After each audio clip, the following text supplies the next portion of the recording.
Hello, my name is Blah-de-Blah, and we are now doing stuff with technology and stuff. We like doing stuff with technology and stuff because it is fun. We will show you how to make a coffee dispenser. So yeah, this is Clinton, very good friend, and I'm Blah-de-Blah.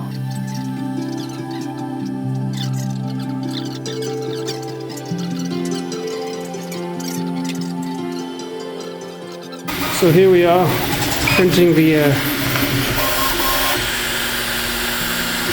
prototype of just the bucket flap situation.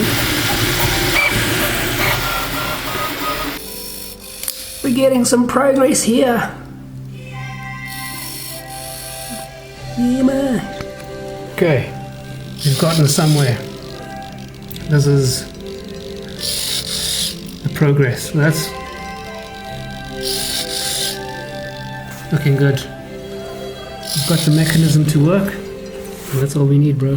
The rest is easy. We're winning, John, eh? This is the hardest part done. Okay, so we've got our little small hopper here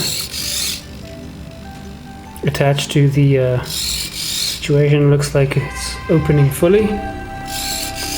Now we just need to put sugar in there or coffee or whatever. See what it's all about.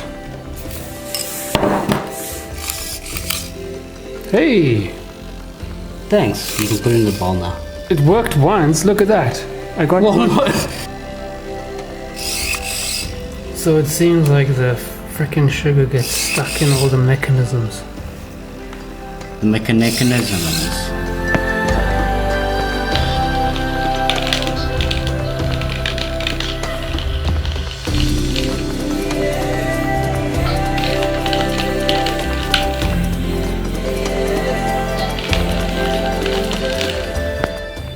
So basically, the sugar got stuck in between the plastic parts.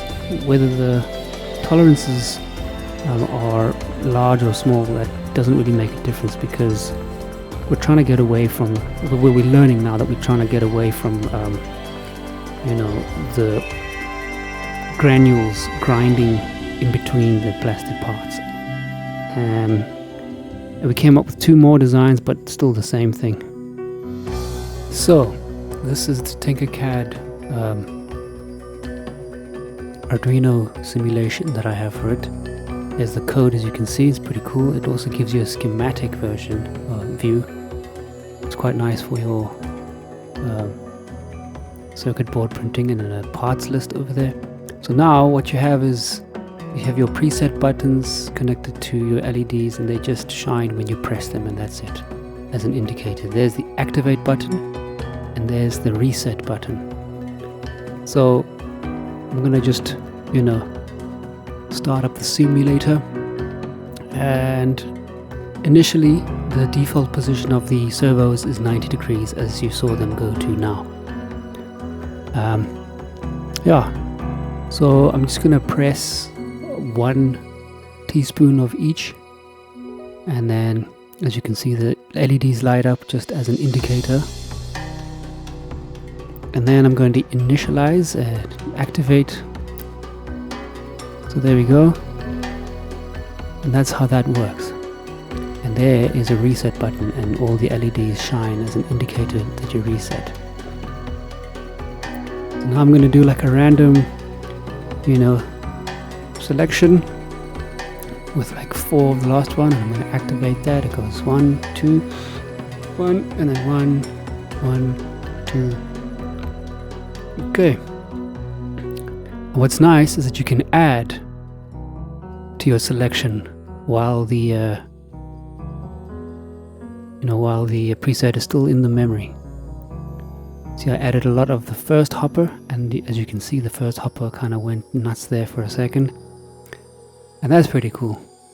And then you reset if you're not too sure where things were, and that's pretty much it. Some basic components here.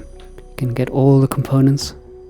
It's quite a lot of components, and a couple of ICs as well at the bottom. I'm sure you'll have fun with that. So here I've just added a battery to power the servos, because the servos, these big ones, actually can they can draw 1.2 amps, and that's quite a lot, and the Arduino pins, they can only give about 40 milliamps. So an external battery directly connected to it is a very good idea.